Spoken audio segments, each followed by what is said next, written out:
നമസ്കാരം, മെട്രോ മാറ്റിനിയിലേക്ക് സ്വാഗതം.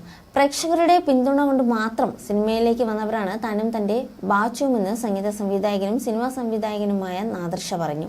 മറ്റു പലർക്കും കിട്ടിയതുപോലുള്ള പിന്തുണ തനിക്ക് കിട്ടിയിരുന്നില്ലെന്ന് നാദിർഷ പറഞ്ഞു. സിനിമ ഇറങ്ങുന്ന സമയം കൂടെ നിൽക്കാനോ അതിനെക്കുറിച്ച് തള്ളി മറിക്കാനോ പാടി പുകഴ്ത്താനോ ആരുമുണ്ടായിരുന്നില്ല. എൻ്റെ ചെറിയ ചെറിയ വീഴ്ചകൾക്ക് പോലും നോക്കിയിരിക്കുന്നവരുണ്ട്.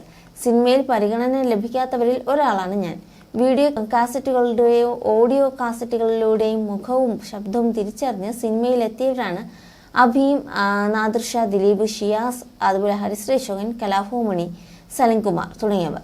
ആ പ്രായത്തിലെ എല്ലാവരും കഷ്ടപ്പെട്ടു വന്നവരാണ്. ജനങ്ങളാണ് ഇവിടെ വരെ എത്തിച്ചത്. എന്നാൽ പെട്ടെന്ന് വന്നവർക്ക് ലഭിക്കുന്ന കൂട്ടായ പരിഗണന ഞങ്ങൾക്ക് കിട്ടാറില്ല. കരുതിക്കുട്ടിയുടെ ആക്രമണം ഉണ്ടാകാറുണ്ട്.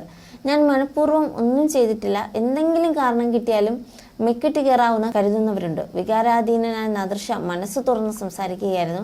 ദിലീപുമായി ബന്ധപ്പെട്ട കേസിന് ശേഷമാണ് കൂടുതൽ ആക്രമണം വരുന്നതെന്ന് തോന്നുന്നുണ്ടോ എന്ന അവതാരകന്റെ ചോദ്യത്തിന് നാദിർഷ മറുപടി പറഞ്ഞു.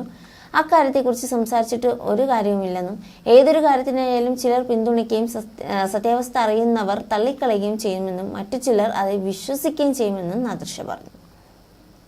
You're watching me on metromatney.com.